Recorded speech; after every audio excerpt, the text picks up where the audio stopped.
ఇప్పటి పరిస్థితుల్లో డబ్బును సేఫ్గా పెట్టుబడి పెట్టాలనుకునే వారికి బ్యాంక్ స్కీమ్స్ మంచి ఆప్షన్గా మారాయి.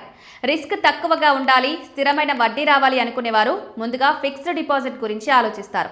ఒక నిర్దిష్ట కాలానికి డబ్బు పెట్టి ముందే నిర్ణయించిన వడ్డీ రేటుతో లాభం పొందే విధానం ఇది. సీనియర్ సిటిజన్లకు సాధారణంగా ఎక్కువ వడ్డీ ఇస్తారు. నెల నెలా కొంత మొత్తాన్ని సేవ్ చేయాలనుకునే వారికి రికరింగ్ డిపాజిట్ మంచి ఎంపిక. ప్రతి నెల ఒక స్థిరమైన మొత్తం జమ చేస్తూ కాలపరిమితి పూర్తయ్యేసరికి మంచి మొత్తం పొందవచ్చు. జీతం వచ్చే వారికి ఇది డిసిప్లిన్ సేవింగ్ అలవాటు చేస్తుంది. సేవింగ్స్ అకౌంట్ కూడా పూర్తిగా ఉపయోగించుకోవాలి. కొన్ని బ్యాంకులు హై ఇంట్రెస్ట్ సేవింగ్ అకౌంట్స్ ఇస్తున్నాయి. అదనంగా ఆటో స్వీప్ ఫెసిలిటీ ఉంటే సేవింగ్ అకౌంట్లో ఉన్న అదనపు డబ్బు ఆటోమేటిక్గా ఎఫ్డీగా మారి ఎక్కువ వడ్డీ అందిస్తుంది. పిల్లల భవిష్యత్తు కోసం special saving schemes, Sukanya Samriddhi వంటి ప్రభుత్వ పథకాలు కూడా మంచి లాభాలు ఇస్తాయి.